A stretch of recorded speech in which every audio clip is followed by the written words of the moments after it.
Bonjour à toutes et à tous. Nous sommes heureuses de vous retrouver pour ce premier webinaire. Et donc, je vois qu'il y a des personnes qui commencent à arriver. Donc, c'est le moment de vous souhaiter la bienvenue. Donc, bienvenue à Josiane, Gérard, Nathalie, Serge, Gilles, Annie, Nathalie aussi encore, Caroline, Jannick, Marie-Thérèse. Donc, on va prendre quelques secondes pour laisser le temps aux participants de pouvoir nous rejoindre. Et nous commencerons d'ici quelques instants. Je vois que nous sommes 45 personnes à être connectées. C'est super. On va avoir une bonne session de webinaire.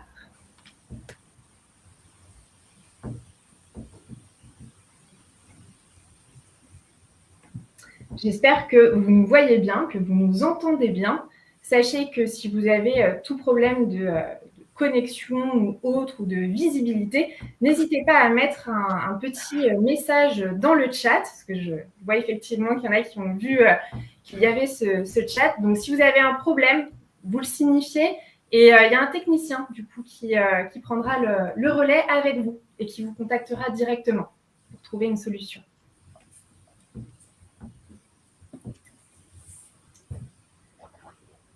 Il y a plusieurs personnes qui signalent ne pas avoir de son ni d'image.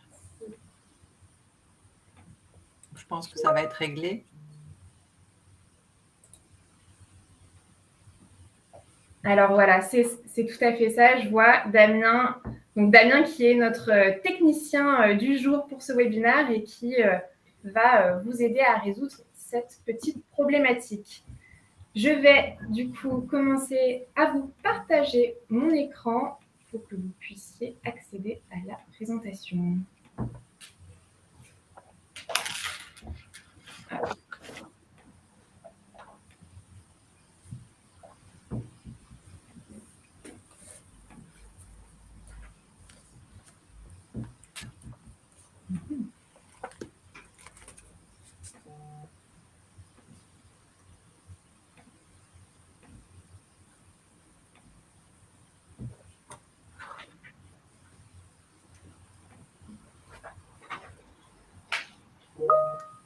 Alors, il me semble que ça y est, c'est tout bon. Vous voyez du coup la présentation de ce webinaire.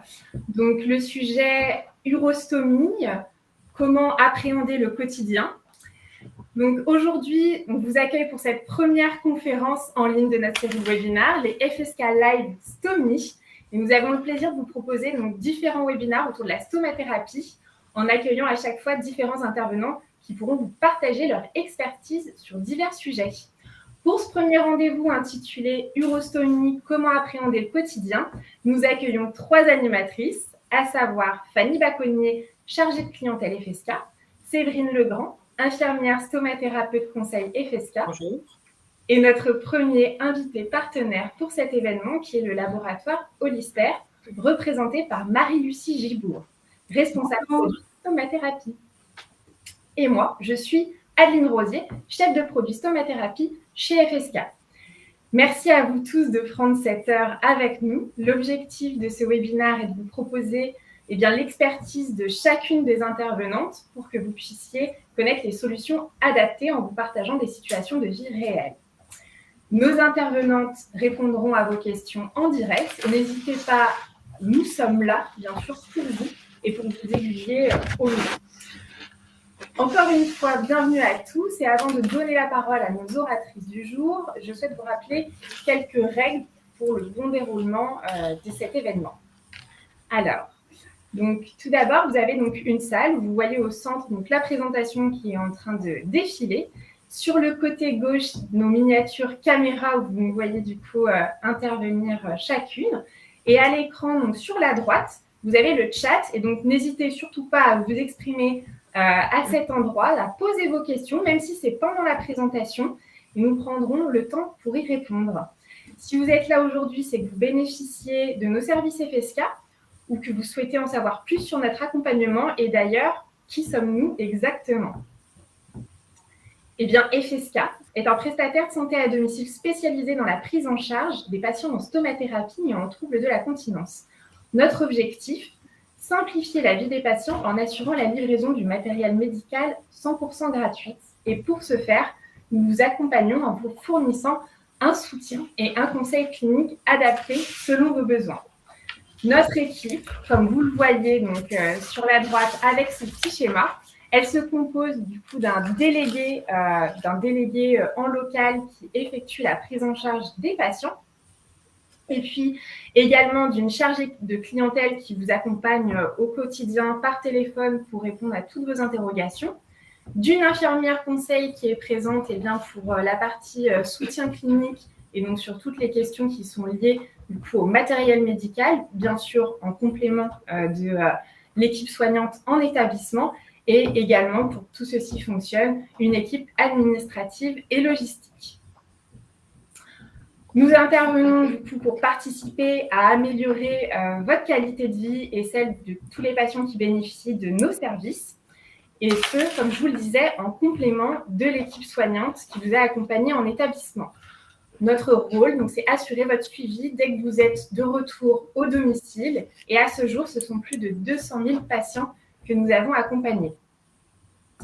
Aujourd'hui, notre objectif, c'est de vous adresser le bon service au bon moment. Et pour cela, nous avons mis en place des parcours patients protocolisés qui sont dédiés à votre accompagnement. Ils sont protocolisés et personnalisés pour être au plus proche de vous et pour répondre à vos besoins spécifiques en tant que personne neurostomisée. Il y a 3 grandes étapes que vous voyez ici sur l'écran qui sont identifiées à la sortie de l'hôpital. Donc, la partie retour à domicile pour sécuriser le retour à la maison et prévenir des éventuelles complications qui peuvent survenir le premier mois. Nous mettons en place donc, un suivi clinique renforcé par le biais de nos infirmières conseils. Ensuite, en phase numéro 2, nous avons la phase d'adaptation, donc pour pouvoir apporter du confort et guider vers l'autonomie dans la reprise progressive de la vie sociale grâce à des points téléphoniques réguliers qui sont effectués par nos chargés de clientèle. Et enfin, donc la période de vivre avec, donc de pouvoir, en fait, elle va débuter du coup après plusieurs mois.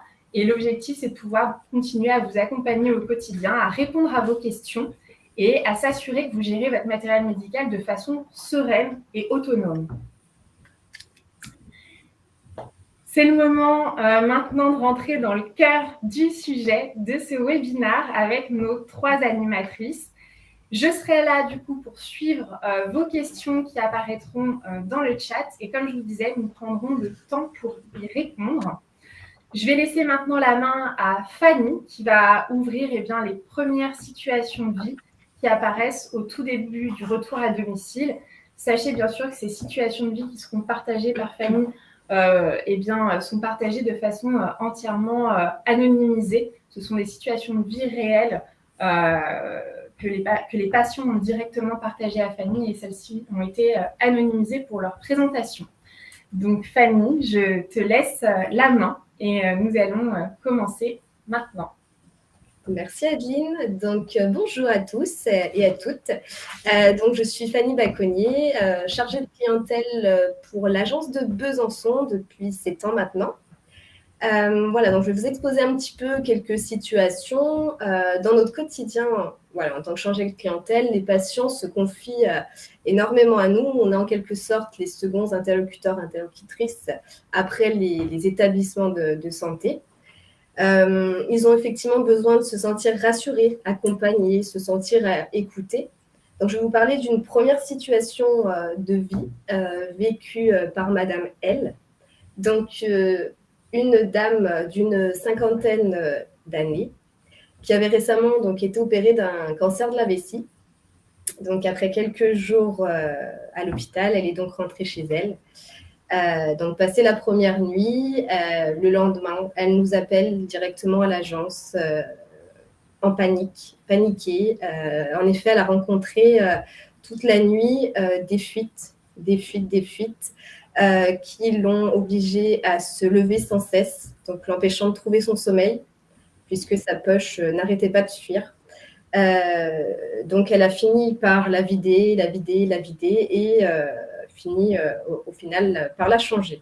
Donc, au fil de nos échanges, je lui ai donc posé différentes questions, à savoir comment elle dormait la nuit, de quel côté, les habitudes qu'elle pouvait avoir avant de se coucher, notamment sur la consommation d'eau. C'était effectivement pas la première fois ni la première expérience qu'on me confiait par téléphone sur ces premières nuits qui peuvent être difficiles. Donc, nous, en tant que chargés de clientèle, on est là aussi pour les questionner et commencer à donner des conseils. En aucun cas, on substitue un avis et un accompagnement d'une stomathérapeute d'un établissement ou d'une infirmière conseil FSK. Et là, sur ce cas-là, la patiente était effectivement suivie par son établissement, par une stomathérapeute. Donc, ce que je lui ai conseillé dans un premier temps, c'est de prendre contact rapidement avec elle, pour qu'elle puisse lui donner des conseils et passer des nuits un peu plus sereines. Si effectivement ça n'avait pas été le cas, j'aurais bien entendu fait intervenir une infirmière conseil stomathérapeute, toujours avec l'accord du prescripteur.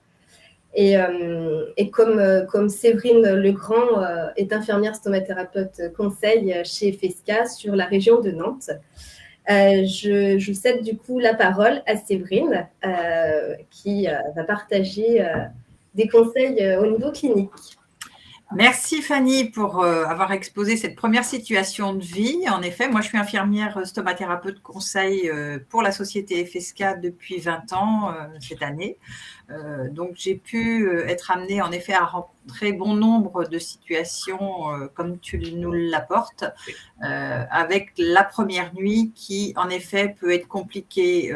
Les conseils qui sont donnés pendant l'hospitalisation sont nombreux, les informations sont nombreuses et la stomathérapeute qui a débuté l'éducation dans le service avant la sortie de la personne peuvent quand même entraîner un stress la première nuit.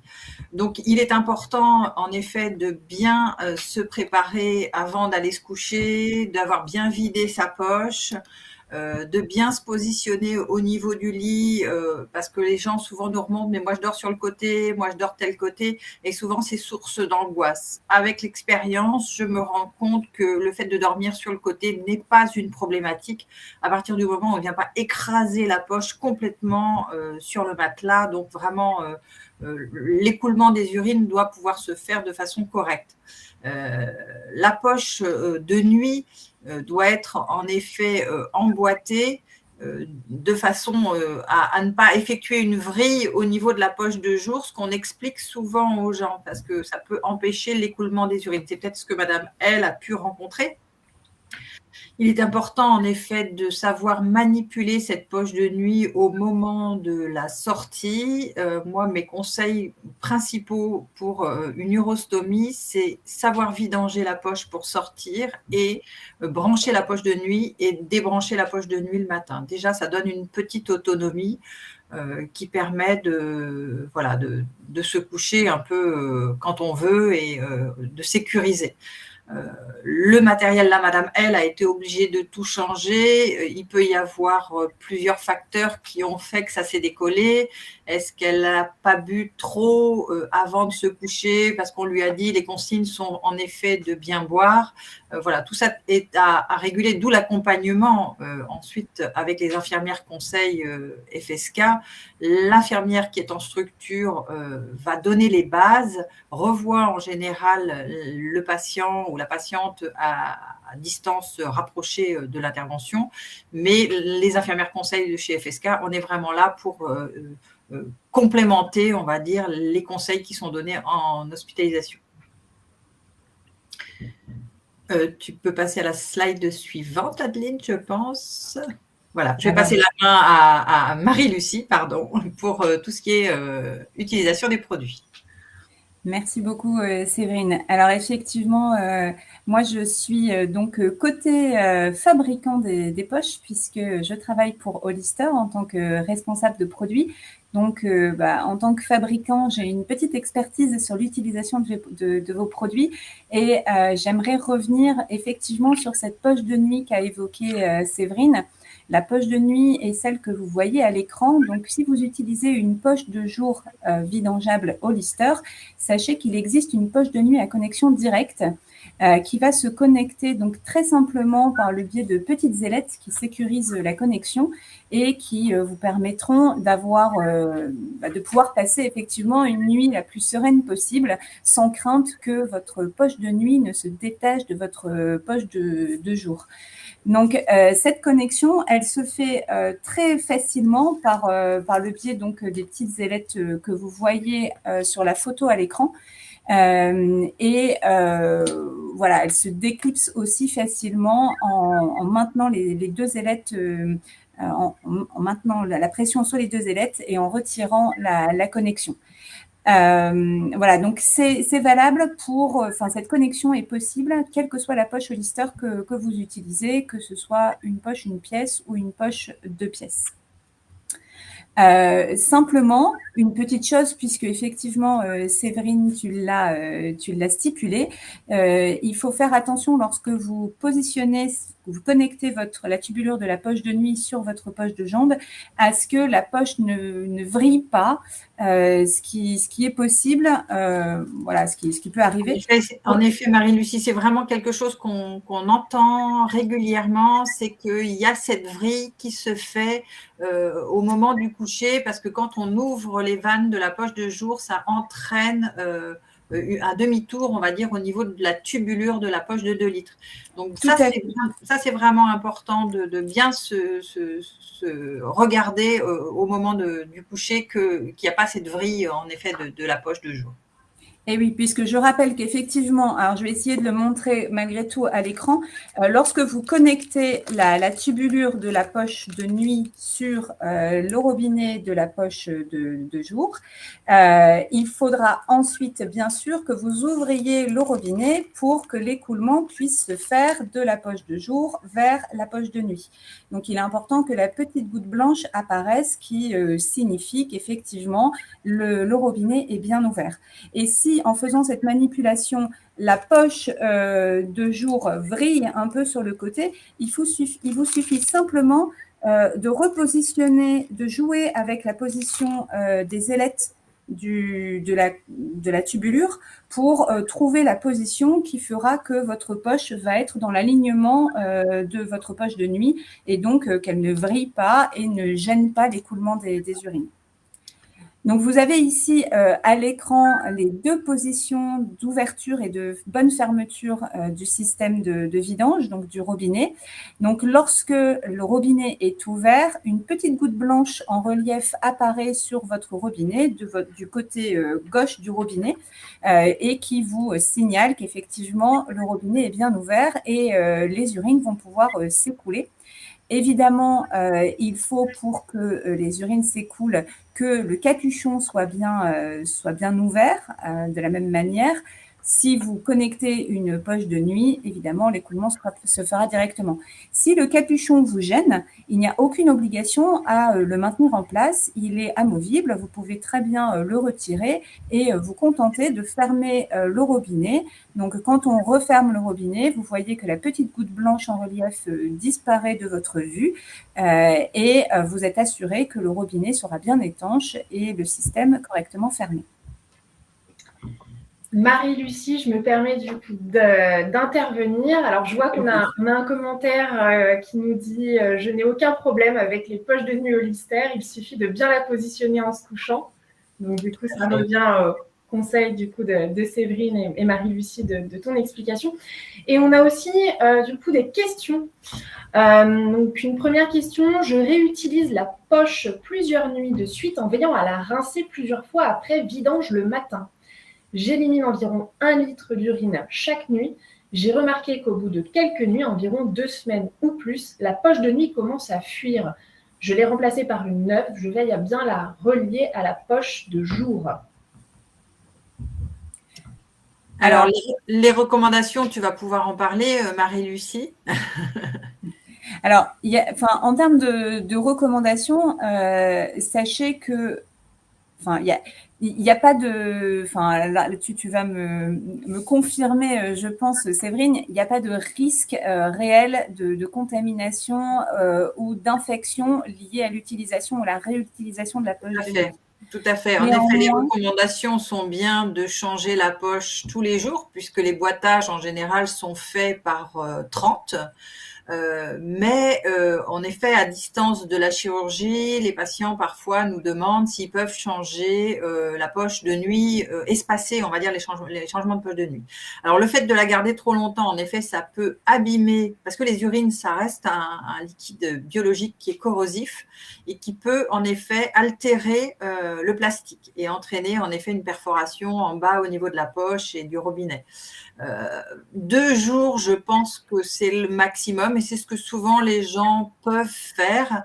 Après, c'est juste une question d'hygiène personnelle. Si on rince bien, et s'il y a un endroit pour entreposer la poche qui est propre, il n'y a pas de difficulté particulière. Moi, je dis souvent aux gens qui ont l'habitude de changer la poche tous les jours que si quand ils partent en voyage pour emmener moins de matériel, ils peuvent changer la poche de nuit tous les 2 jours. Il n'y aura pas d'incidence particulière, mais vraiment, tout est question d'hygiène personnelle pour chaque personne. Exactement. Bah, tu as parfaitement répondu à la question, je pense. Mais c'est une question qui, avec l'évacuation des déchets à l'heure actuelle et tout, qui revient régulièrement et où, en effet, on est amené à répondre très souvent. Et on a un petit complément aussi de cette même personne, me semble-t-il, qui dit que le tuyau est très rigide et qu'il faut veiller à bien le positionner, car effectivement, cela peut vriller la poche de jour ou la poche de nuit que je place au pied du lit. Et avec un peu de pratique, on trouve facilement la bonne position. Voilà, donc c'est vraiment l'expérience qui parle et qui est propre à chacun. On n'a pas tous le lit à la même hauteur. On n'a pas, enfin, vraiment, il y a vraiment pas mal de facteurs et c'est très personnel. Mais en effet, il y a cette histoire de vrille qu'il faut prendre l'habitude de vérifier. Et donc, un autre partage aussi d'expérience. Donc, pour éviter que la poche de jour vrille pendant la nuit, j'utilise votre filet extensible et c'est génial. On peut bouger, se retourner, etc. Tout à fait. J'allais le proposer justement. Ce filet peut permettre de fixer la tubulure et justement éviter les mouvements. Et c'est une très bonne réflexion. Voilà.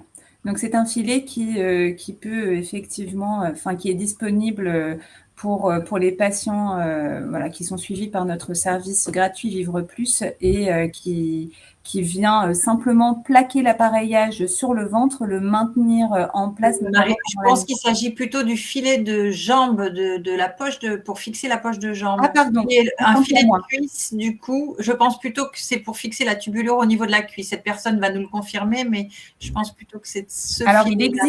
il existe aussi, bien sûr, des différents compléments d'appareillage avec notamment ces filets qui viennent maintenir la poche de nuit ou une poche de jambe éventuellement sur la jambe au niveau de la cuisse ou du mollet. Ouais. Tout à fait. Est-ce que j'ai une question d'une personne qui nous dit, peut-on voir ce filet ? Est-ce qu'il est présent après dans la présentation ou par rapport à la poche de jambe? Je ne suis pas certaine. Non, absolument. En revanche, j'ai un exemplaire sous la main. Alors, je m'excuse si ça fait un peu de bruit de plastique. Je le sors. Voilà. Ce filet, ça ressemble à ça. Donc, c'est effectivement de la maille extensible. Et on vient l'enfiler un peu comme une chaussette le long de la jambe pour venir maintenir l'appareillage et les tubulures en place. Ce qui fait que la tubulure sera plaquée contre la cuisse, parce que là, je pense que c'est plutôt plus cohérent de le mettre au niveau de la cuisse pour pas que la tubulure bouge à ce niveau-là. Et en effet, ça maintient bien, c'est confortable, on risque pas de l'accrocher. Ouais.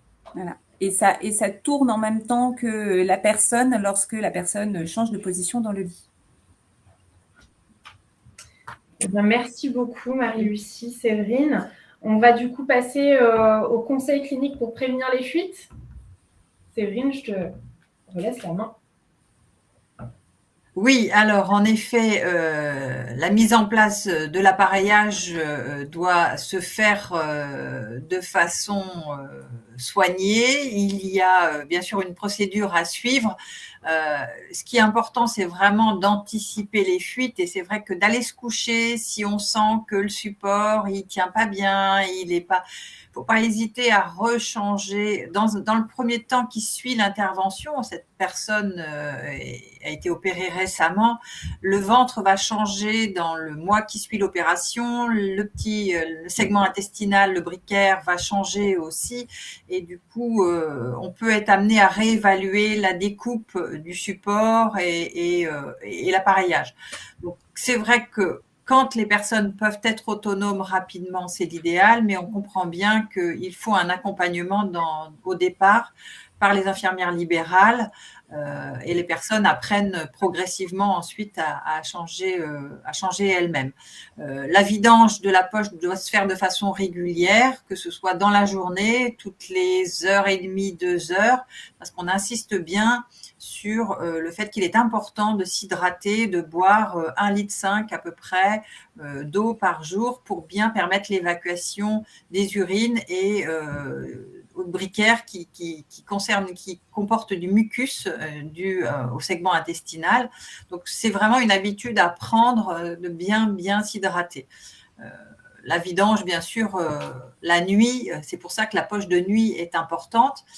J'ai rencontré des personnes qui ne mettent pas cette poche de nuit parce que ce sont des personnes qui ont pour habitude de se lever toutes les heures, toutes les 2 heures, mais ce sont vraiment des cas très réduits. Il n'y en a pas souvent.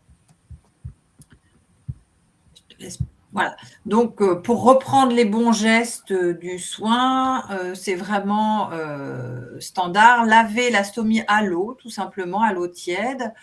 Bien sécher. Alors, l'idéal, c'est en effet de se faire son soin avant d'avoir ingéré un grand verre d'eau ou un café, parce que la production d'urine va se faire autrement rapidement derrière.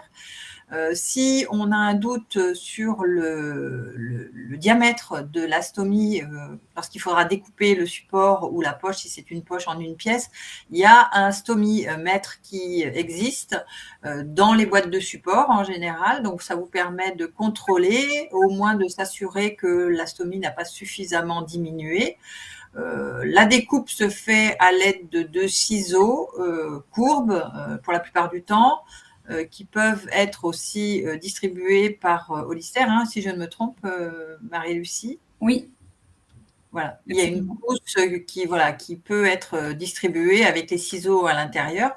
Certaines personnes confectionnent elles-mêmes des emporte-pièces quand on rentre sur du définitif, c'est-à-dire que le ventre et la stomie auront cessé de se modifier.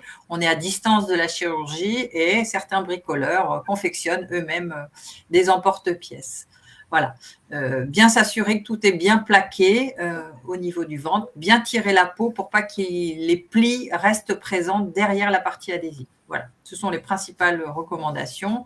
La poche en une pièce peut se coller en effet du bas vers le haut en pliant la poche comme on le voit sur la petite photo, ce qui permet de bien visualiser la stomie et le support. Souvent, c'est un appareillage qui peut être mis en première intention parce que ça permet de différer l'éducation.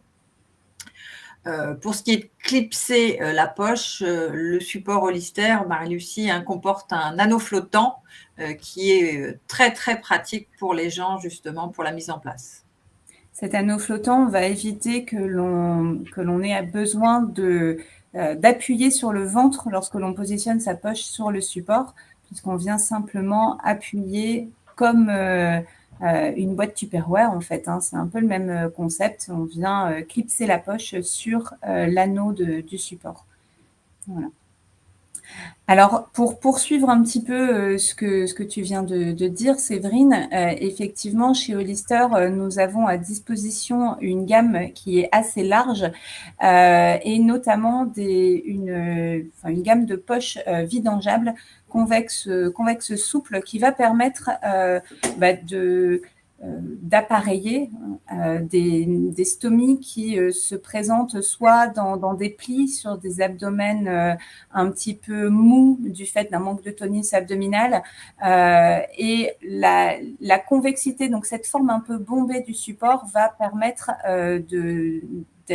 de couvrir au plus proche de la peau les reliefs du ventre. Donc, ça existe en système une pièce ou en système deux pièces. On voit à la vidéo la démonstration du système deux pièces, donc du support convexe souple, qui est en plus agrémenté de renforts adhésifs, comme on le voit, donc des renforts adhésifs qui sont directement intégrés et qui, par leur finesse et leur souplesse, vont vraiment suivre tous les mouvements du corps et les reliefs de la peau. Il existe aussi pour les personnes qui préféreraient des systèmes sans renfort intégré, d'autres poches ou d'autres supports dits tout gomme, donc sans ces renforts. Et puis, puisque tu l'as évoqué aussi, il y a un moment où la stomie et le ventre vont arrêter de se modifier au bout de quelques semaines, quelques mois peut-être après l'intervention. Et dans ce cas, on peut facilement avoir recours à, excuse-moi, juste si on peut revenir sur l'écran précédent, voilà, on peut avoir recours à des supports ou des poches qui sont déjà prédécoupés. C'est-à-dire que l'orifice sera prédécoupé à une certaine taille et vous pouvez vous rapprocher de votre soignant ou éventuellement de l'équipe Hollister aussi ou de votre représentant FSK pour trouver la prédécoupe qui sera la plus appropriée pour la taille et la forme de votre stomie. Je rebondis Marie-Lucie, parce que en effet, avec l'expérience que j'ai pu avoir sur le terrain, les gens sont en effet très demandeurs de simplicité et en effet, les systèmes prédécoupés, quand le ventre est stabilisé, c'est très, très intéressant et pratique pour les personnes. En fait. Ouais. On sait combien ça peut être compliqué, difficile de découper correctement son support à la taille et puis avec toujours la crainte que une mauvaise découpe peut entraîner une fuite. Donc, quand on peut avoir recours à une prédécoupe, c'est effectivement à la fois sécurisant et très facilitant dans le quotidien.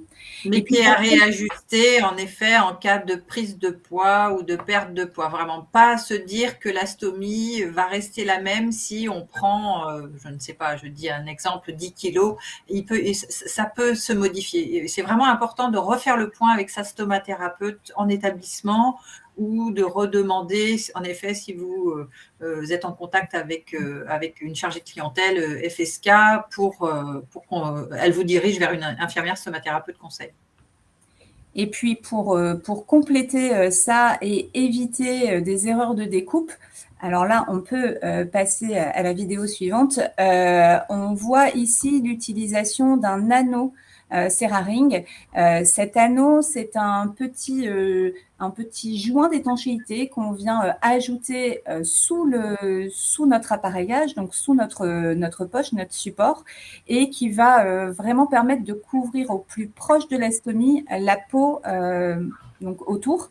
Et on voit ce joint d'étanchéité qu'il permet de faire sur une stomie qui produit des urines en continu ou quasiment en continu. Et on voit bien cette protection qu'il apporte au plus proche de la stomie. Donc, si malheureusement, parfois, la découpe de l'appareillage n'est pas parfaite, n'est pas au plus proche de la stomie, avoir un petit anneau protecteur dessous permet de rattraper ces erreurs de découpe et d'ajouter un joint d'étanchéité. C'est en plus de ça un anneau CeraRing qui est formulé spécifiquement pour améliorer la santé de la peau. C'est une formulation à base de céramide, la céramide étant un lipide qui est naturellement présent dans la peau et qui va aider à aussi prévenir des complications cutanées qui, on le sait, peuvent malheureusement arriver dans le temps. Et donc voilà, utiliser un anneau CeraRing de ce type permet, sans ajouter d'épaisseur trop importante sous le support, puisque ça fait à peine 2 mm d'épaisseur, vraiment ajouter une protection supplémentaire et rassurer aussi la personne qui l'utilise, notamment dans le cadre d'erreurs de découpe et de risque de fuite. Je dirais que dans tous les cas où il y a une problématique, il faut faire de toute façon remonter l'information auprès de sa stomathérapeute, auprès d'un professionnel pour pouvoir avoir le bon conseil. Parce que, en effet, l'anneau peut être une solution, mais il peut y avoir aussi autre chose. Donc, c'est toujours bien de commencer par voir avec son professionnel. Absolument. Et puis, excuse-moi Marie-Lucie, juste avant de poursuivre, on a eu beaucoup de questions qui sont arrivées dans le chat. En revenant sur le sujet concernant le filet pour une poche de 2 livres contre la cuisse, on m'a toujours dit qu'il fallait que la poche soit positionnée plus bas que le lit. En fait, c'est pas pour positionner la poche contre la cuisse, c'est pour positionner la tubulure de la poche contre la cuisse. Et la poche, elle est bien, en effet, en bas, comme il a été stipulé. On a eu aussi une précision concernant la personne qui nous parlait du filet extensible. Et qui nous disait maintenant je porte la poche 24-24. Non, ce n'est pas une poche de jambe, je la porte sur le ventre. Pour précision. Ensuite, serait-il possible d'avoir les petites fiches explicatives que vous nous présentez lors de ce webinaire? Oui, tout à fait. Vous les avez vues apparaître pendant les conseils cliniques de Séverine et nous pourrons vous les transmettre. Serait-il possible d'avoir les slides? Effectivement, ce support de présentation que nous utilisons sera téléchargeable après diffusion de ce webinaire. À quelle fréquence faut-il contrôler la taille de la stomie? J'ai été opérée le 25 juillet 2023 et d'après les infirmiers et infirmières, elle a toujours la même taille. Depuis le mois de juillet 2023, je dirais que la stomie s'est stabilisée. Là, on est au mois d'octobre. Donc là, normalement, la découpe qui est faite, il n'y a pas trop à s'inquiéter de savoir si ça bouge beaucoup ou pas. Je vous dis, c'est vraiment je répète, la prise de poids importante ou la perte de poids importante ou la modification au niveau du ventre qui pourrait entraîner une modification de la taille de la stomie. Mais une fois qu'on est à 2 mois de la chirurgie, ça se stabilise. C'est vraiment dans le mois et demi, dans les 2 mois qui suivent la chirurgie que là, il faut avoir un œil un peu plus à surveiller. Ouais. Ensuite, quels sont les avantages respectifs des systèmes 1 pièce versus 2 pièces? Je pense que Marie-Lucie, ça fait référence à ce que tu présentais. Alors, chaque système a ses avantages. C'est vraiment dépendant de ce que la personne qui le porte en attend.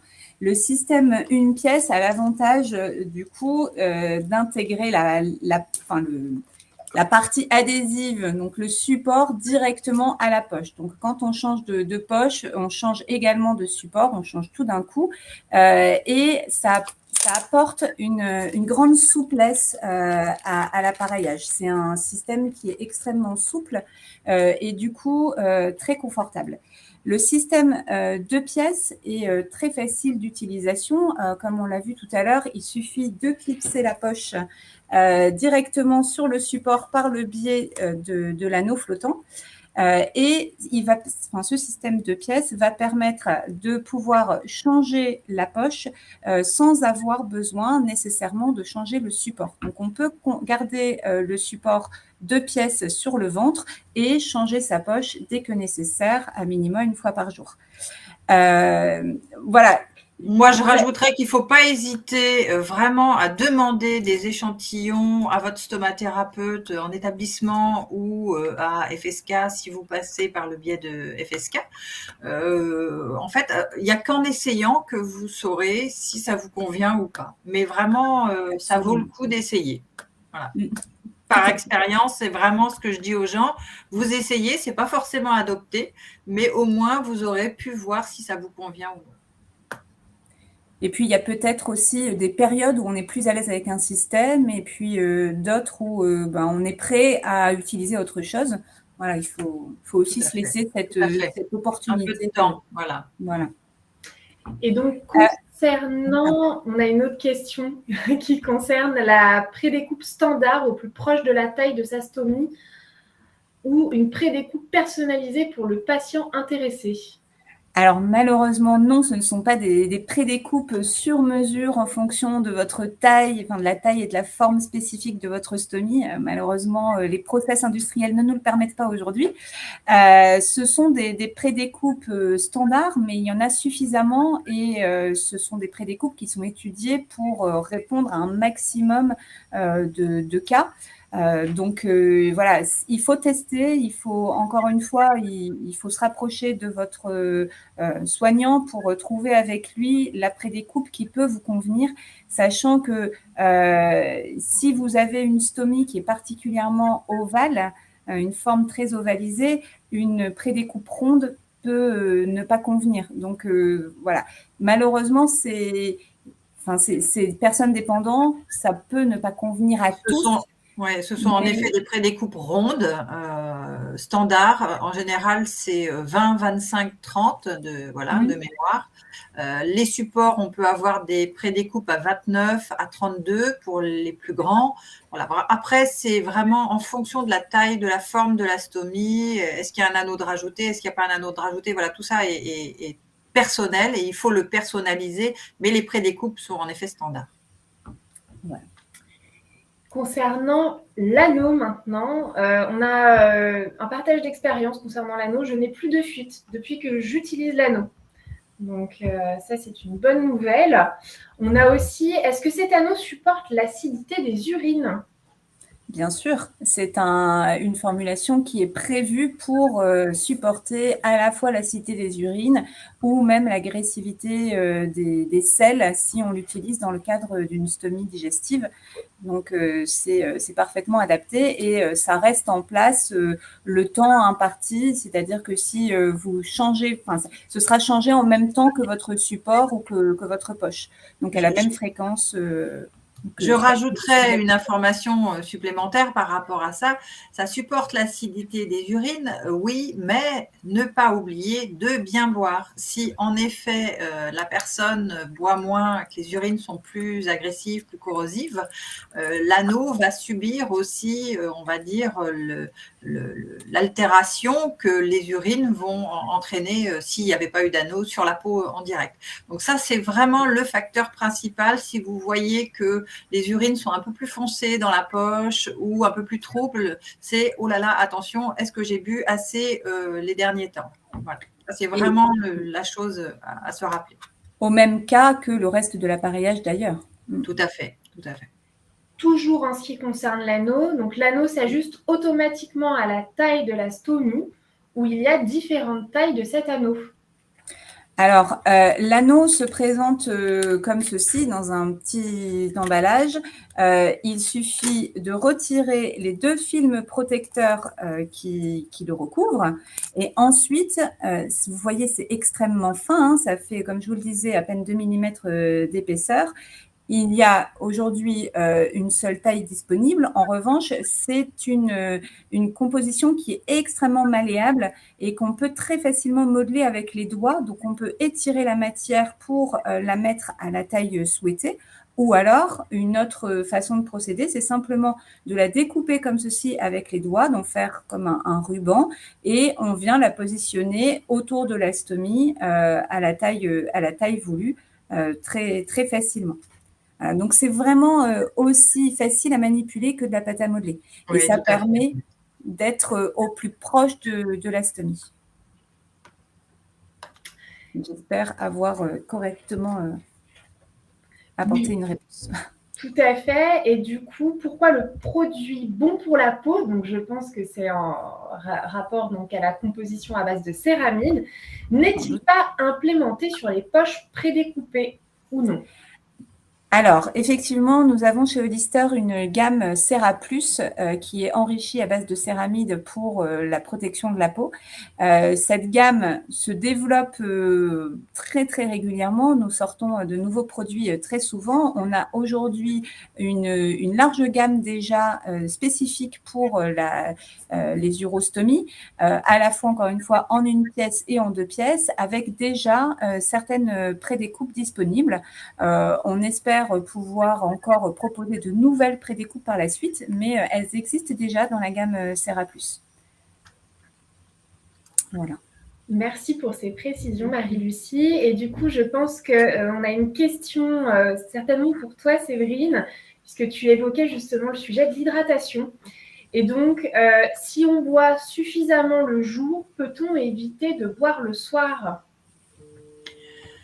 C'est vraiment une répartition là qui doit se faire sur la journée, mais en effet, si on boit trop en fin de journée, le risque c'est que la poche de nuit se remplisse beaucoup, beaucoup, beaucoup. Donc, il y a vraiment une répartition à faire dans la journée et en effet diminuer à partir de 5 heures de l'après-midi, 5h30, 6 heures, en fonction de l'heure à laquelle on se couche, diminuer un petit peu le volume d'eau qui est bu. C'est ce que je conseille effectivement de faire aussi par téléphone quand ils nous appellent. Ouais. Oui, tout à fait. Et donc, alors on revient du coup sur le sujet de l'anneau. En tout cas, on a aussi un utilisateur qui nous a partagé son expérience. L'anneau se transforme après 2 jours avec l'urine et s'il est trop près de la stomie, il bouche l'orifice et provoque une fuite. Il faut donc le modeler un peu plus large que la stomie. Alors, il est tout à fait normal que l'anneau se transforme un peu puisqu'il a des propriétés absorbantes qui font que au contact des urines, si les urines stagnent, il va absorber cette humidité pour éviter qu'elle ne soit en contact avec la peau. Et donc, il est normal que l'anneau gonfle un peu, voire blanchisse aussi un petit peu. Il n'y a rien d'inquiétant à cela. Toutefois, il faut rester sur les recommandations d'usage qui sont qu'on change son support de toute façon tous les 2 jours. Sa poche si on est en système une pièce tous les jours et donc on changera l'anneau de la même manière, ce qui permettra de conserver vraiment la même efficacité de l'anneau. Mais la personne a raison en effet de dire qu'il ne faut pas venir accoler l'anneau à la stomie qui elle-même est humide. Mais en effet, quelques millimètres peuvent permettre justement de limiter cet effet de gonflement à l'intérieur du support. C'est une bonne remarque. Je vois qu'on a une personne qui anticipe notre présentation puisque cette personne indique pour renforcer l'étanchéité de la poche sur la peau, on m'a suggéré d'ajouter des adhésifs latéraux en renfort. Marie-Lucie, je peux peut-être diffuser la présentation. Alors, tu peux tout à fait passer à la slide suivante, où effectivement, vous avez sur la droite de l'écran une petite vidéo qui présente donc ces renforts périphériques que l'on peut encore ajouter en sus de son appareillage si on le souhaite, si on a besoin de se rassurer encore davantage. Alors, je m'excuse, la vidéo est un peu petite sur l'écran, mais vous voyez la personne positionner des renforts en hydrocolloïdes autour de son support. C'est pas terrible là. Enfin, sur mon écran en tout cas, j'espère que vous voyez un peu mieux. Donc, ce sont des renforts qui vont venir compléter encore l'appareillage et offrir une plus grande surface d'adhésivité. Toutefois, par rapport à la remarque qui a été écrite dans le chat, je tiens à préciser que ces renforts vont donc vous rassurer davantage dans la reprise de vos activités quotidiennes, dans vos mouvements, etc., puisqu'ils vont offrir une plus grande surface d'adhésivité. Mais s'il y a un sujet de fuite, ça ne résoudra pas la fuite. Donc, attention bien, ça n'est pas parce que votre support tiendra encore mieux et peut-être encore plus longtemps qu'il faut pour autant changer la fréquence de vos soins ou laisser en suspens un problème de fuite qui peut s'aggraver. Tout à fait, il est à prendre en considération assez rapidement. Le renfort peut en effet rassurer, comme la ceinture. Je vois que en fait, la ceinture, souvent, elle est proposée pour permettre de plaquer l'appareillage contre le ventre et en effet entraîner ce phénomène de réassurance, mais aussi permet des fois un meilleur maintien du support ou de la poche, parce qu'il existe des poches en une pièce avec des ailettes pour fixer la ceinture. Et vraiment, les deux sont importants pour être rassurés, pour reprendre une activité quotidienne. Mais si, en cas de fuite récurrente, il faut d'abord commencer par trouver l'origine de la fuite. Tout à fait. Concernant les renforts, est-ce que les renforts sont encore pris en charge à 100%? Oui, ce sont des renforts qui sont remboursés sur la base de votre prescription. Et ensuite, on a une autre question. Donc, bonjour, est-ce que les changements de socle et poche sont des soins stériles pour l'utilisation de sondes d'urétérostomie? Alors là, je vais pouvoir répondre. Les changements de socle et de poche ne sont pas des soins stériles. Ce sont des soins d'hygiène, de propreté, bien se laver les mains avant, bien se laver les mains après. Les compresses n'ont pas forcément besoin d'être stériles. Ce sont souvent des compresses non stériles. Si la personne ou l'établissement prescrit des compresses stériles, restez sur les compresses stériles. Mais c'est un soin de propreté et d'hygiène assidu, mais voilà, il n'y a pas de phénomène de stérilité. Et concernant du coup l'entretien de la peau, on me dit qu'il faut raser les poils régulièrement, mais pas avec un rasoir mécanique car risque de coupure. Séverine, que conseilles-tu? Tout à fait. Les poils sont, en fait, au moment de la repousse, vont entraîner une mauvaise adhérence de la poche ou du support, si c'est un système 2 pièces. Donc, dans l'idéal, c'est tondre avec une tondeuse. Ça peut être la tondeuse qui est sur le rasoir électrique, ça peut être une petite tondeuse qui est achetée spécifiquement pour enlever les poils, mais pas avec un rasoir mécanique, parce que le rasoir mécanique, on est vraiment à proximité, on est sur la peau, et ça peut entraîner ce qu'on appelle des folliculites, c'est-à-dire que le poil est coupé tellement ras qu'il repousse sous la peau, étant donné qu'on a un système hermétique qui est posé après par-dessus. Donc, vraiment à proscrire le rasage mécanique, mais plutôt électrique ou… ouais, c'est ce qui est vraiment à privilégier. Et une autre question, que faire en cas de démangeaison? J'ai essayé la poudre, mais cela m'a provoqué des fuites. La démangeaison n'est pas forcément… En effet, la poudre n'est pas forcément adaptée à la démangeaison. Ça peut être le composant même du matériau qui est collé sur le ventre qui entraîne cette démangeaison. Marie-Lucie, tout à l'heure, a abordé les produits à base de céramide qui ont quand même été expérimentés et créés justement pour lutter contre ces phénomènes de démangeaison qu'on rencontre régulièrement chez les personnes. Ça n'intervient pas forcément tout de suite après la chirurgie, ça peut être plusieurs mois après où ces phénomènes de démangeaison apparaissent. Donc, dans ces cas-là, la poudre n'aura pas d'utilité puisque la poudre est vraiment à utiliser en cas d'irritation suintante uniquement. Après balayage, on balaye la poudre en surplus. Là, en l'occurrence, je pense que c'est plus le produit. C'est vraiment à rediscuter avec l'astomathérapeute en établissement ou l'astomathérapeute conseil. Et effectivement, la gamme Ceraplus a fait l'objet de plusieurs études cliniques, dont l'une a démontré l'intérêt de Ceraplus dans le cadre de la prévention des démangeaisons. Vraiment, les personnes incluses dans l'étude ont vraiment expérimenté un mieux par rapport à la survenue des démangeaisons. Donc, peut-être en discuter avec sa stomathérapeute pour essayer éventuellement. On a alors attendez, on a eu justement un retour de la personne qui nous parlait de démangeaison et justement, elle utilise du coup des Ceraplus. Voilà, donc ça c'est un complément d'information. Oui, c'est vraiment à voir avec le professionnel. Il peut y avoir plusieurs facteurs et comme ça, c'est difficile de répondre à cette personne. Mais en effet, je pense que ça vaut le coup de chercher pourquoi elle a des démangeaisons. Dans tous les cas, effectivement, c'est un signe que la peau réagit et ça mérite de se pencher sur ce sujet. Il existe des solutions, il ne faut pas rester avec cette difficulté et voilà. Et donc, on a une autre remarque qui nous est rapportée. Donc, j'ai rencontré des soucis d'allergie au support, en particulier avec les demi-lunes.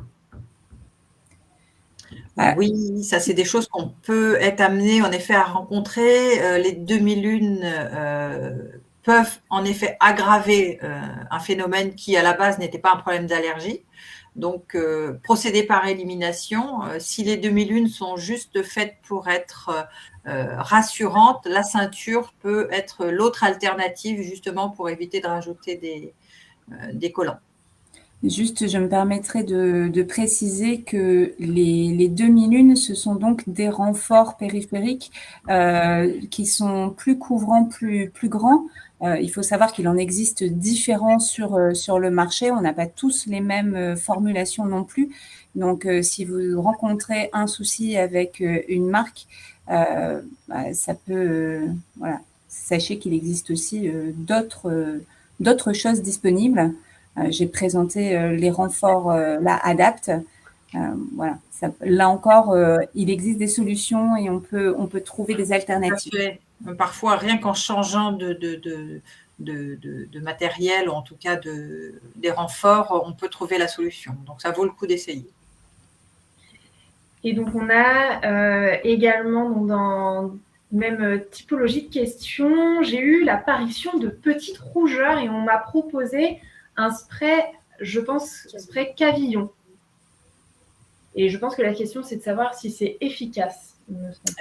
Seule la personne pourra nous le dire, parce que si ça a été proposé, c'est que la personne qui lui a proposé a certainement vu la poche, enfin en tout cas la stomie de la personne. Donc voilà, je n'irai pas discuter, en effet, puisque ça peut être utile, mais à tester en tout cas. Si vraiment, il faut l'avis de l'expert en fait. D'accord, très bien. Je vais me permettre de répondre à la question de Pierre. Pourquoi dans le replay, nos commentaires et astuces ne sont plus visibles ? Je pense que ça ne fait pas forcément l'objet là, de ce webinaire qui est en live, mais pour répondre à cette question, il s'avère que la gestion sur la plateforme Webikeo ne nous permet pas d'afficher les commentaires ou les questions qui sont posées. C'est pour ça que je me fais le porte-voix de vos commentaires, de vos remarques et de vos questions sur le sujet. Voilà tout. On a une autre question. Y a-t-il de la céramide sur les poches prédécoupées ?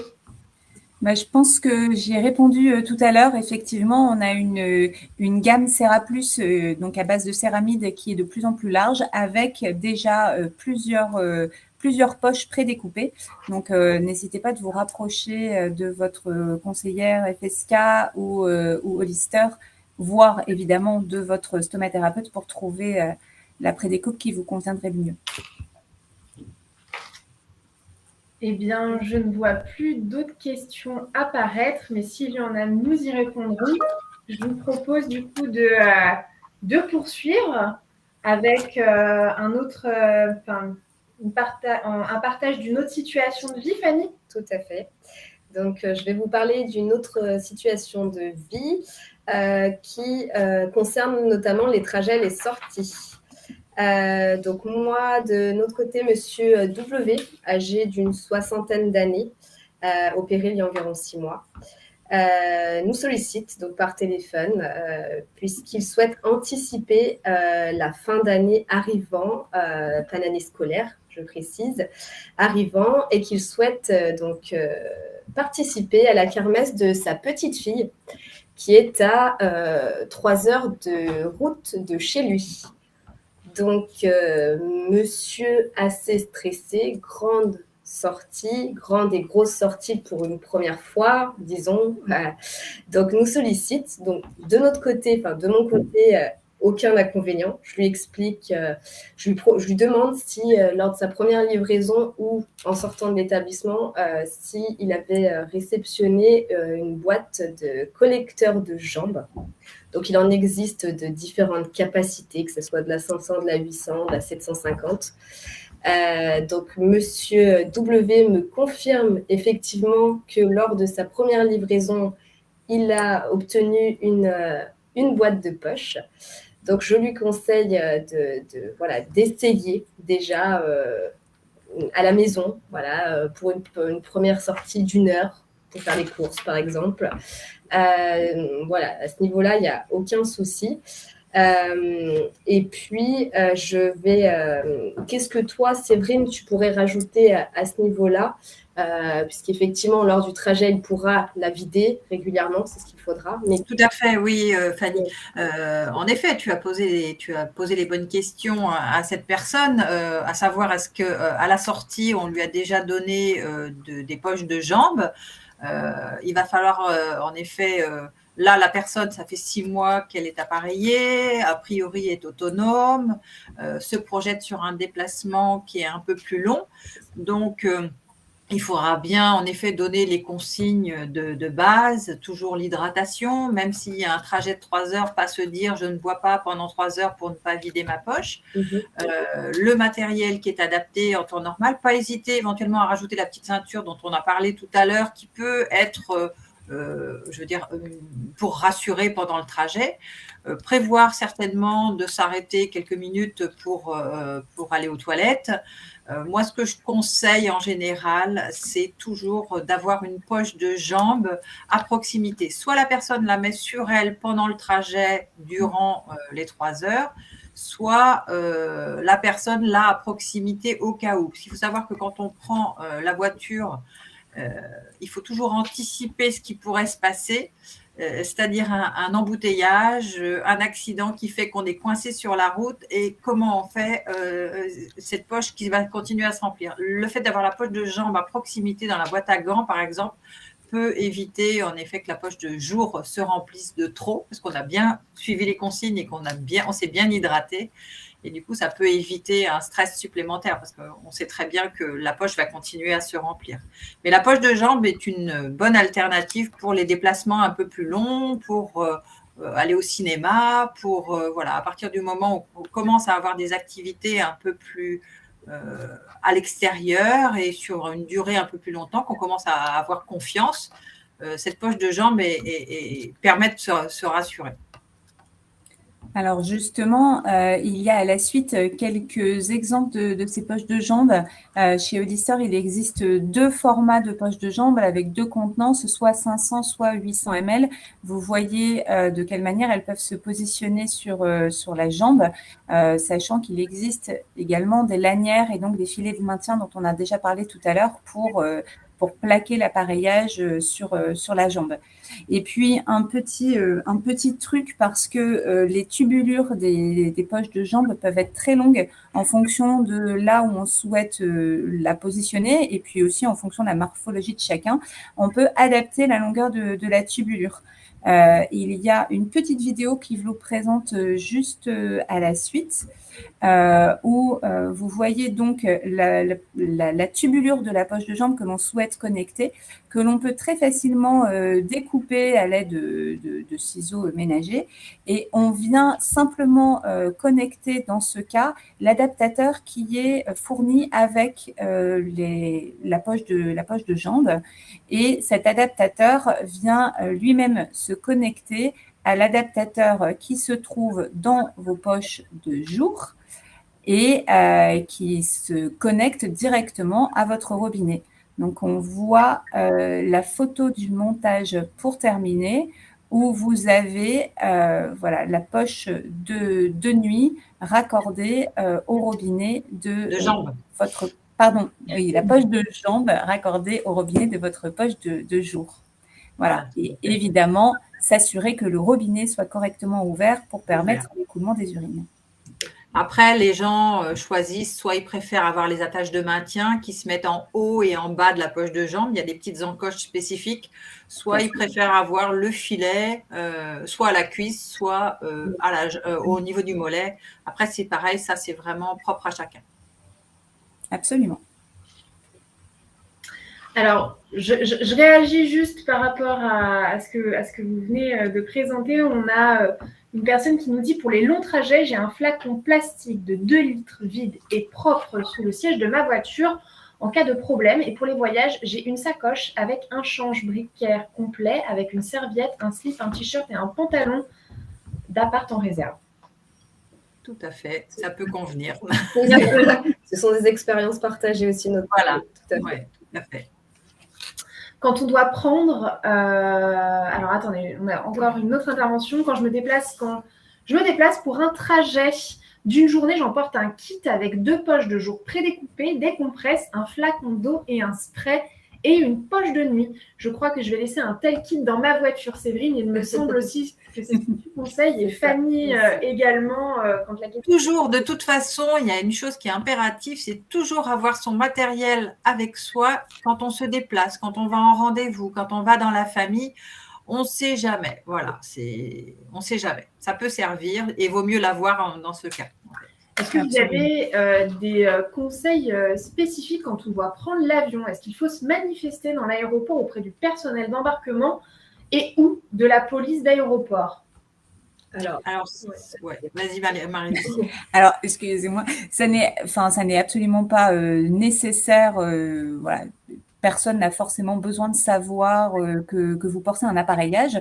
Ça ne bipera pas d'ailleurs au passage des portillons de sécurité, donc n'ayez pas de crainte là-dessus. En revanche, petite astuce quand même, pensez à bien conserver vos ciseaux et votre spray de retrait éventuellement. Ce sont des éléments qui peuvent pour le coup poser question et être refusés au moment de l'embarquement. Donc ce sont des éléments qu'il faudra conserver en soute et non pas dans votre bagage à main. Il vaut mieux en effet avoir prédécoupé à l'avance son matériel pour ne pas avoir à transporter les ciseaux. Alors c'est vrai que maintenant on peut très bien prendre un avion sans mettre des bagages en soute, parce qu'on sait que tous qu'on essaye de réduire les coûts, on va dire, des transports.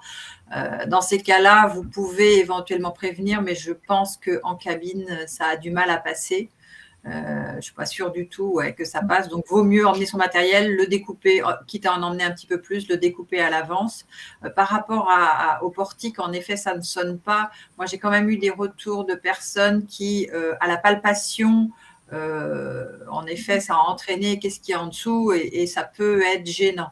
Donc, malheureusement, on n'est pas à l'abri de quelqu'un qui va faire son travail avec un peu trop de zèle et voilà. Et là, alors, sachez, peut être obligé d'amener à expliquer en fait. Hollister met à disposition des passeports en plusieurs langues qui permettent justement de prévenir le personnel de bord ou la douane s'il y a des questions et d'expliquer la situation médicale et le pourquoi on a besoin de porter une poche. Donc, ça peut être une aide lorsque vous voyagez. Je rebondis, Marie-Lucie, justement. J'avais parlé du passeport.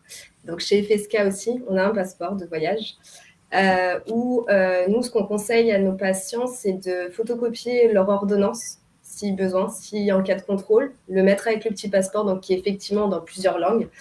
En ce qui concerne le spray, moi, j'ai déjà eu le cas. Le spray, en général, le spray de retrait, je pense que c'est pour ce genre de choses. 50 millilitres, normalement, en bagage à main, enfin en cabine, ça fonctionne, il n'y a pas de souci. Comme je vous dis, enfin, comme on dit, le passeport sera là pour confirmer s'il y a quoi que ce soit. Il n'y a que les ciseaux, je n'ai pas eu le cas, effectivement. Mais peut-être qu'avec l'ordonnance et le fameux passeport, je ne vois pas d'inconvénient, effectivement, là-dessus, je pense qu'il est... Donc, je rejoins Séverine. Je pense que le ciseau, il ne passe pas en cabine. Non, ça, malheureusement. Ça sera peut-être le seul bémol. Mais encore une fois, pensez au prédécoupé ou juste sur un temps court, voilà. Ouais. Et on a deux autres petites questions en fait qui sont arrivées tout à l'heure que je n'avais pas vues quand on a terminé notre partie de présentation sur l'usage des produits Hollister et donc les accessoires qui étaient disponibles. Vous ne parlez pas de la pâte pour la pose des supports? Alors non, en effet, pour les urostomies, moi par expérience, je ne parle pas de la pâte parce que je trouve que c'est pas ce qu'il y a de plus simple. On parle de l'urostomie, on ne va pas généraliser après sur tout le reste. Les anneaux sont plus faciles à manipuler. Après, si par expérience et par habitude, vous avez de la pâte et que ça vous convient, vous pouvez, mais ça se délite plus vite que les anneaux en fait. Donc voilà. C'est mon expérience. Ouais. Rappelons juste que la pâte permet de créer un joint d'étanchéité, là encore, autour de l'astomie, mais en aucun cas n'est assimilable à de la colle qui permettrait de mieux faire adhérer le support. Il y a parfois des mésusages, des personnes qui utilisent de la pâte en quantité sous leur support en imaginant que ça fera mieux adhérer le support. Ça n'est pas le cas. Ça n'est absolument pas l'objectif recherché. Une autre question aussi, est-ce que vous avez des conseils pour changer les socles sur des sondes d'urétérostomie? Actuellement, pâte pièces en décollant la pâte restent dans le fil. C'est compliqué de nettoyer et de ne pas tirer sur la sonde qui, elle, est très longue. La pâte n'est vraiment pas indiquée, en plus avec des sondes urétérales. En effet, la manipulation est plus complexe et le risque, c'est en effet que les sondes soient retirées au moment du soin par un geste en essayant de retirer la pâte. La pâte n'est pas faite en effet pour être collée à même la peau, pour aider à coller le support. L'anneau, je pense, serait plus judicieux et du coup se retirerait plus facilement, entraînerait moins de risques de retirer les sondes. Là, je pense que moi, je n'irais pas vers la pâte en tout cas. Ok, et bah, très bien, c'est noté. On revient du coup sur notre sujet actuel concernant les trajets, les voyages et donc les déplacements avec une stomie. On a une question d'une personne qui nous demande est-ce qu'on peut trouver du matériel en dehors de la France si perte de bagages? Comment fait-on? Est-ce que vous avez déjà eu ce type de question ou est-ce que vous avez entendu parler d'une solution possible dans cette situation? Alors oui, moi j'ai déjà entendu cette question. Je pense qu'avant de partir à l'étranger, faut déjà anticiper en prévoyant son matériel. Voilà. En cas de perte de bagages, on va imaginer qu'il faut mieux se renseigner dans le pays où on va sur ce qu'il existe en fait. Je pense que c'est l'idéal. Essayer d'en avoir un petit peu partout, en bagage à main, en bagage, dans le bagage du conjoint, s'il y a un conjoint, des amis. Enfin voilà, essayer de répartir un petit peu pour limiter les risques. C'est pas souvent, mais en effet, le peu de fois où c'est arrivé, les gens ont réussi à se procurer du matériel sur place. Différent, hein, ce ne sera pas forcément les mêmes laboratoires, mais voilà. Il faut savoir qu'Hollister est distribué dans, j'ai envie de dire, la quasi-totalité, enfin une très grande majorité des pays à travers le monde. Néanmoins, vous ne retrouvez pas forcément la même référence que celle que vous utilisez ici en France. Ce ne sont pas forcément exactement les mêmes produits, ni même les mêmes codes. Donc, ça peut être effectivement un petit peu plus compliqué de s'y retrouver.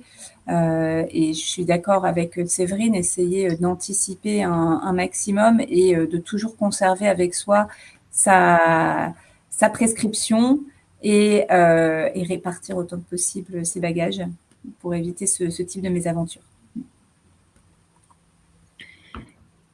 Et donc, du coup, pour manifestement pouvoir anticiper son voyage et faire en sorte d'avoir le matériel à disposition, est-ce qu'il existe des adresses, des points de livraison dans les différentes capitales pour y expédier avant son voyage le matériel qui sera nécessaire pour la durée du séjour? Est-ce que c'est quelque chose que vous avez déjà entendu faire par certains patients ou pas?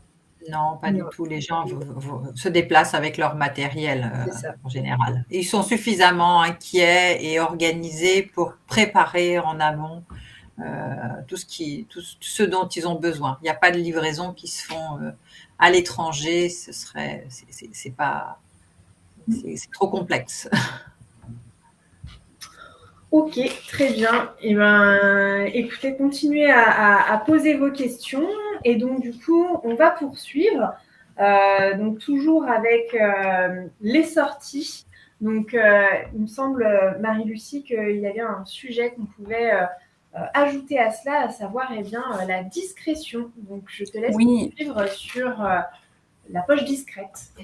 Alors effectivement, très rapidement, simplement vous signifiez pour toutes les personnes qui portent un appareillage Hollister, elles l'ont certainement déjà remarqué, les poches sont munies de compartiments qui permettent de bien répartir la distribution de l'urine et éviter d'avoir un profil de poche qui soit trop volumineux et qui se voit sous les vêtements. Donc on voit là sur la photo deux poches, l'une avec et l'autre sans compartiment, et on voit bien que les compartiments permettent d'affiner le profil de la poche. Mais au-delà de ça, pour les personnes qui recherchent encore plus de discrétion dans dans leur quotidien, dans leurs activités. On peut citer quelques petits trucs, quelques petites astuces qui nous ont été rapportées par des patients. La première, c'est par exemple d'opter pour des vêtements amples pour cacher la poche. Ça n'est évidemment pas une obligation. Les poches, encore une fois, sont designées pour vous offrir un maximum de discrétion. Mais pour ceux qui le souhaiteraient, c'est une astuce qui nous a été remontée par des utilisateurs. Et puis, on vous met à disposition des couvre-poches, des filets confort. Et puis, il existe aussi d'autres choses sur le marché vestimentaire, telles que des culottes gainantes ou même des bandeaux de grossesse qui sont régulièrement utilisés par des personnes porteurs d'une stomie pour un peu camoufler leur appareillage, tout en restant confortable dans leur vie de tous les jours.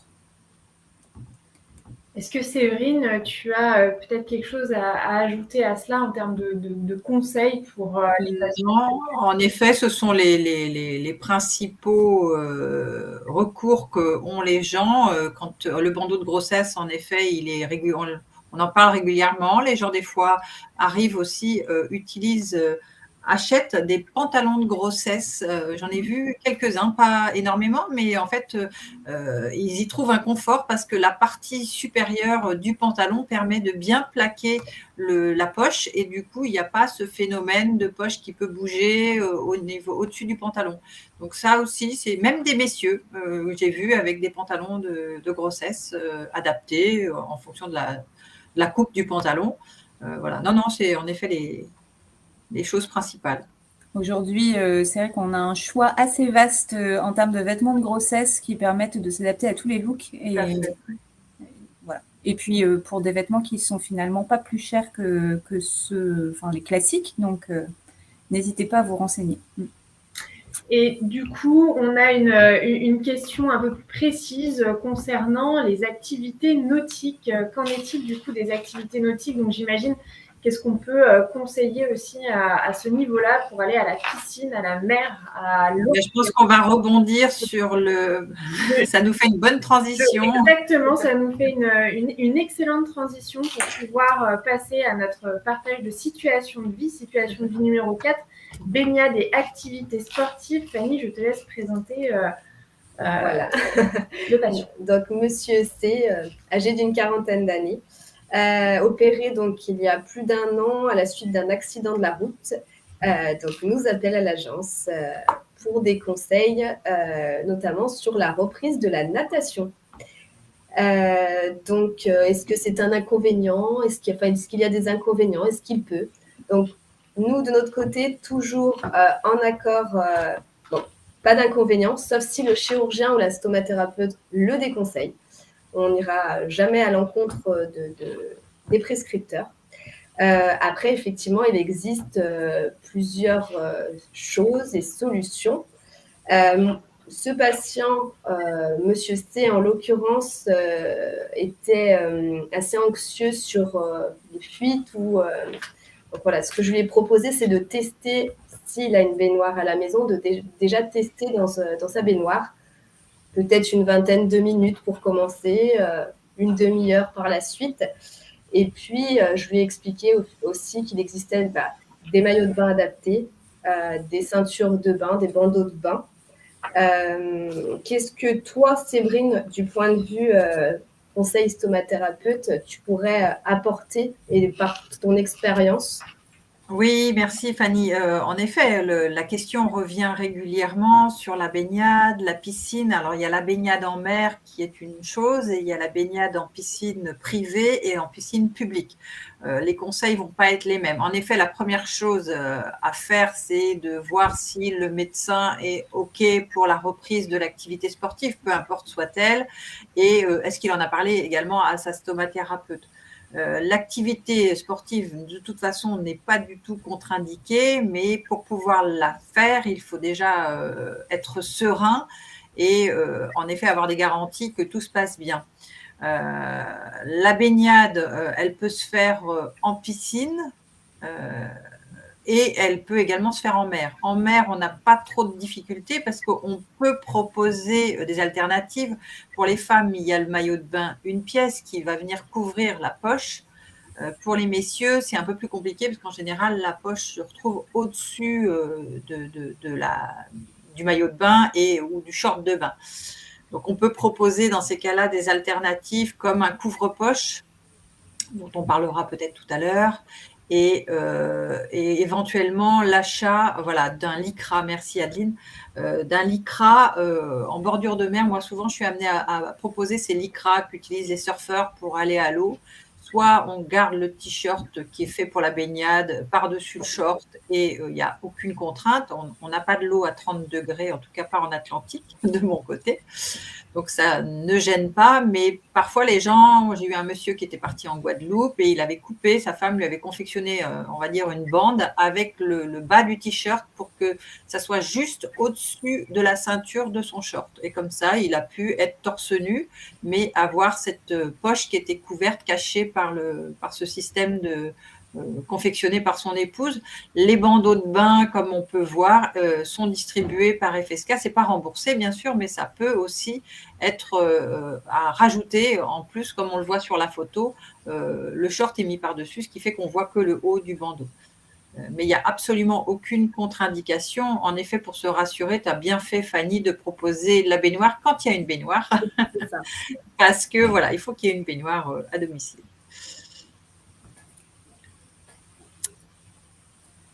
Alors oui, petit aparté, mais puisque l'on parle conseil vestimentaire, sachez que dans le cadre du service Vivre Plus proposé par Hollister, vous pouvez retrouver un certain nombre de webinars sur différentes thématiques telles que comment s'habiller et comment adapter ses vêtements lorsque l'on porte une poche de stomathérapie. Et dernièrement, pas plus tard que le mois dernier, nous avons eu les conseils d'une styliste dans ce cadre. Donc, je vous invite à visionner le replay par le biais du QR code qui est affiché à l'écran. Voilà. Marie-Lucie, je rebondis sur ton intervention. Pour les poches discrètes, quelle est la référence du produit? Je pense qu'on fait référence à la poche avec le compartiment que tu as montré tout à l'heure. Toutes les poches vidangeables Hollister ont ce même système de compartiment intérieur qui permet d'équilibrer l'urine et les rendre plus discrètes. Donc, quelle que soit la poche Hollister que vous utilisez, vous bénéficierez de cette plus grande discrétion. Ok, très bien. Et alors, pour la discrétion, comment fait-on pour la piscine? Je pense que Séverine, tu as évoqué tout un tas de solutions et Marie-Lucie, tu proposes également ce… Pour revenir sur la piscine, je vais quand même compléter. Il y a plusieurs façons de faire. Il y a les gens qui vont aller prévenir la piscine avant d'y aller parce qu'eux se sentent le devoir d'en parler. Je pense qu'il faut bien expliquer en effet à la piscine parce que ça peut essuyer des refus. Donc, est-ce que c'est obligé d'en parler avant? Je pense que l'idéal, c'est d'y aller sans se poser de questions, sans prévenir qui que ce soit de quoi que ce soit. Et normalement, l'entrée dans une piscine municipale ne doit pas être un inconvénient, enfin, ne doit pas être interdite du fait du port d'une poche. En tout cas. Et alors, on a une autre question, donc là, pas sur la piscine, mais en tout cas, une intervention qui concerne le spa. J'ai testé le spa et le matériel poche et support tiennent parfaitement bien. Mais pour nous, les hommes, faut-il une combinaison de plongée? Pas dans le spa, je dirais. Après, non, pas dans le spa, mais la combinaison de plongée est un peu épaisse. Je dirais en mer, j'ai des messieurs qui m'ont dit, bah non, votre truc avec le t-shirt, là, j'aime pas trop. Moi, j'ai pris un shorty, comme il y a pour les enfants ou les surfeurs l'été. C'est-à-dire que c'est pas la combinaison intégrale, mais ils vont se baigner avec ce système et eux, ça les rassure. Voilà. Dans le spa, non, il n'y a pas d'obligation. Après, si c'est un spa personnel, encore moins, quoi. On a effectivement régulièrement des témoignages de personnes qui soit font de la plongée, soit vont faire de la marche dans la mer, font de l'aquagym. Voilà, il y a encore une fois, les appareillages sont vraiment prévus pour que vous puissiez vivre votre vie comme vous l'entendez. Et d'autant plus avec Hollister, sachez que les poches sont entièrement perméables, bien sûr, pour vous permettre de ne pas avoir à vous soucier de ça lorsque vous plongez dans l'eau ou que ce soit. Pour compléter quelques petits conseils, si je peux me permettre, sur l'usage des produits, simplement des petites choses qui, là encore, font suite à des retours d'expérience. Il se peut parfois que la poche soit un peu gonflée d'air et évidemment, quand on plonge, ça peut gêner un peu. Donc, petit conseil, pensez à bien vider votre poche et à vous assurer qu'elle ne contienne pas trop d'air pour ne pas être gêné dans l'eau. Une autre chose très pratique, lorsque vous reprenez contact avec l'eau, que vous craignez le comportement de votre poche dans l'eau, eh bien testez simplement dans votre baignoire par exemple, si vous avez la chance d'en disposer d'une, testez chez vous.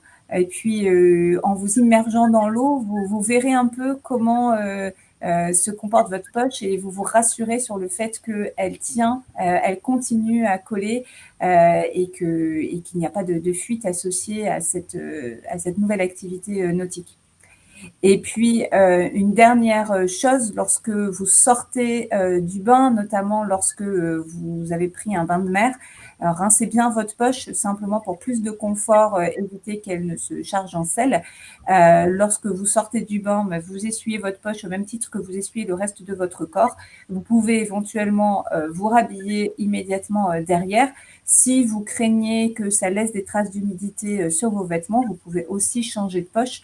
Vous avez vu que c'est relativement facile à faire et donc vous repartez avec une poche sèche pour la suite de votre journée. Je ne sais pas si c'est quelque chose qui t'est remonté également, Séverine. Oui, en effet. Après, changer la poche quand on est sur la plage, c'est pas forcément évident.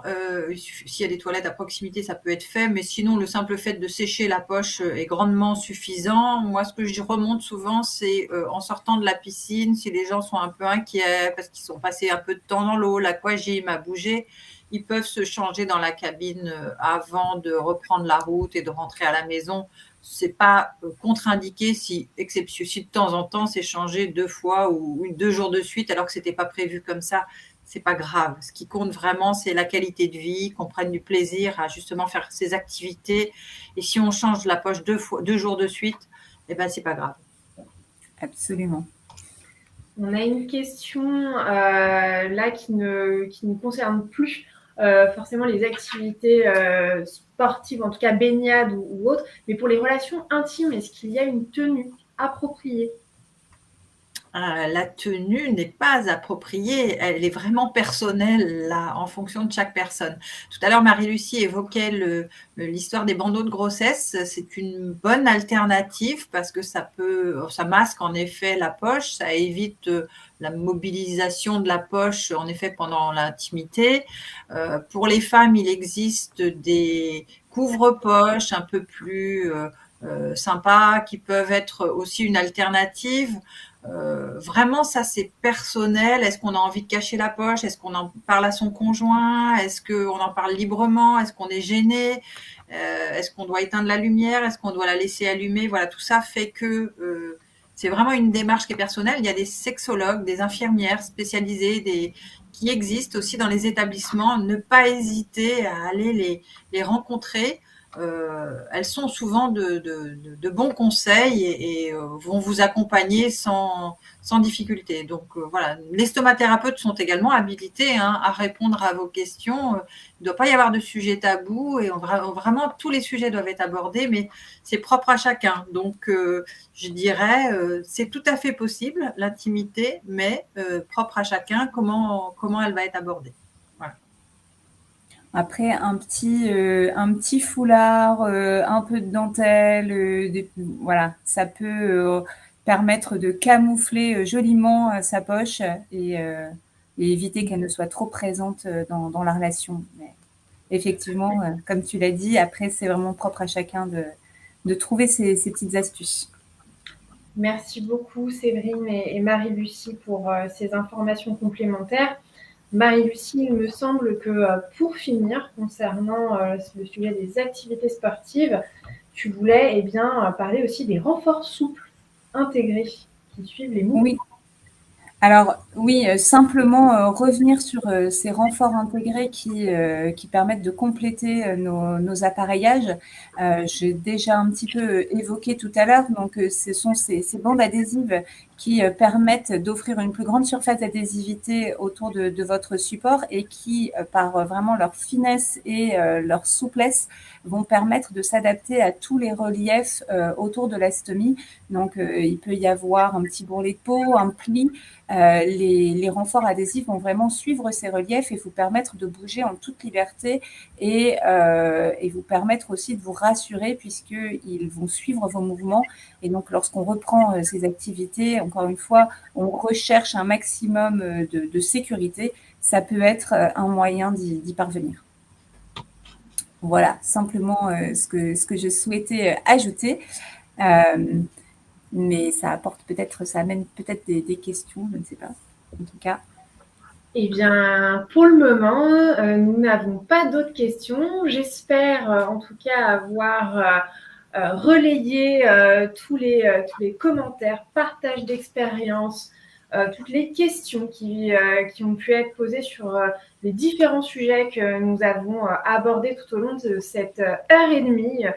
Nous vous prions de nous excuser, nous avons un petit peu dépassé le timing, mais il nous semblait aussi important de relayer vos messages et de pouvoir prendre le temps aussi de répondre à toutes vos questions. C'est un moment, je pense le dire pour nous toutes, c'est un moment privilégié aussi pour nous que de pouvoir avoir vos retours d'expérience et partager les expertises du coup de chacune. Si vous vouliez peut-être ajouter un mot pour peut-être terminer cet échange très enrichissant que nous avons eu. Moi, je souhaiterais simplement remercier FSK de m'avoir donné l'opportunité de venir parler un peu plus des produits Hollister et puis j'espère vraiment avoir pu répondre à certaines questions sur les produits. C'est effectivement très, très riche et je ne doute pas que ça aura été utile pour un certain nombre des auditeurs. Fanny, vas-y. Merci, mais effectivement, merci d'avoir été aussi nombreux et à poser toutes ces questions. Voilà, moi je remercie tout le monde à ce niveau-là. Je t'en prie. Moi, je tiens également à remercier tout le monde, tous les participants pour votre implication. En effet, vous avez vu, il y a toujours des astuces qu'on ne connaît pas. C'est bien à ça que servent ces webinaires. Je pense que c'est le premier d'une longue liste et on aura certainement d'autres sujets à aborder parce que là, on a abordé quelques sujets. N'hésitez pas à nous envoyer des commentaires. Justement, ça peut aussi nous donner des idées pour en refaire de nouveau avec d'autres personnes, voilà, il y aura. Mais merci à tout le monde en tout cas. Exactement, Séverine, je rebondis sur ce que tu dis parce que je vois qu'on a un message d'une personne qui nous remercie pour ces échanges qui sont vraiment très riches et pour la prochaine fois, du coup, d'avoir une présentation des nouveaux produits qui pourraient être intéressantes. Eh bien, nous prenons note justement de vos retours, de vos recommandations pour pouvoir vous proposer justement d'autres webinaires. Comme je vous le disais en introduction, c'est le tout premier webinaire que nous lancions aujourd'hui en stomathérapie, donc les FSK Live Stomy avec notre invitée Marie-Lucie pour le laboratoire Hollister. Il me semble qu'on doit avoir peut-être encore une autre question, une autre intervention, des remerciements. Eh bien, écoutez, je pense que ce sera le mot de la fin. Une dernière petite information peut-être. Sur vos écrans, vous devez voir apparaître dans le bandeau en dessous deux possibilités. Donc, l'une de pouvoir nous recontacter si vous souhaitez avoir des informations complémentaires, si vous avez des questions, si vous souhaitez aussi pouvoir obtenir les fiches que nous avons diffusées et qui sont disponibles chez nous. J'imagine qu'une chargée de clientèle, du coup, chez nous, qu'un chargé de clientèle se fera le plaisir de vous envoyer les éléments et de vous recontacter pour cela. Et nous vous mettons aussi un lien direct vers notre page Instagram sur laquelle vous pouvez aussi retrouver différents conseils, différents liens qui peuvent pointer aussi directement sur Hollister ou sur d'autres conseils, des marques, bref, que vous pouvez retrouver sur la communauté de la stomathérapie des personnes qui sont stomisées. Je vous remercie à tous pour votre attention et je vous souhaite une très bonne journée. Bonne Merci. journée. Bonne journée, bon appétit.